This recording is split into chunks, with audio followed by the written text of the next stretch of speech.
বিশ্বের সবচেয়ে আলোচিত প্রজন্ম জেনারেশন জেড। তারা প্রযুক্তি নির্ভর, আত্মনির্ভরশীল, গ্লোবাল সিটিজেন। তাদের সামনে সীমানা, ধ্যান ধারণা কিংবা পুরনো নিয়ম নীতি তেমন কোনো বাধা নয়। তারা দ্রুত শেখে, দ্রুত সিদ্ধান্ত নেয় এবং বাস্তবমুখী চিন্তায় অভ্যস্ত।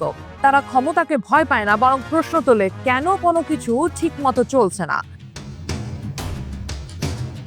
বিশ্বের বিভিন্ন আন্দোলন থেকে শুরু করে আমাদের দেশেও তারা নিজেদের উপস্থিতি স্পষ্ট করে তুলেছে। তারা শুধু প্রযুক্তি বা শিক্ষায় দক্ষ নয়, বরং ন্যায় বিচার ও পরিবর্তনের জন্য লড়তে জানে। তাদের বুদ্ধিবৃত্তিক স্বচ্ছতা ও নৈতিক দৃঢ়তা আগের প্রজন্মের মতো আপোষ করতে শেখায়নি।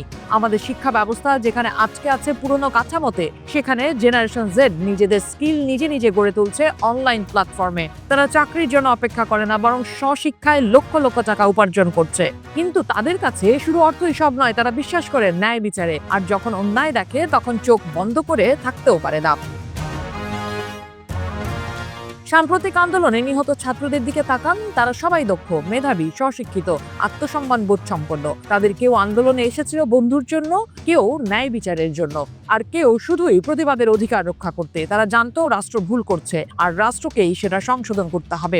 জেনারেশন জেড সরাসরি কথা বলে, ঘুরিয়ে পেঁচিয়ে কথা পছন্দ করে না। তারা ব্যবস্থা বদলান বা বদলানো না গেলে সরে যান, এই এক লাইনে নিজেদের অবস্থান পরিষ্কার করেছে সব সময়। তারা রাজনীতি নিয়ে মাথা ঘামায় না, কিন্তু রাজনীতির অন্যায় মেনে নেয় না।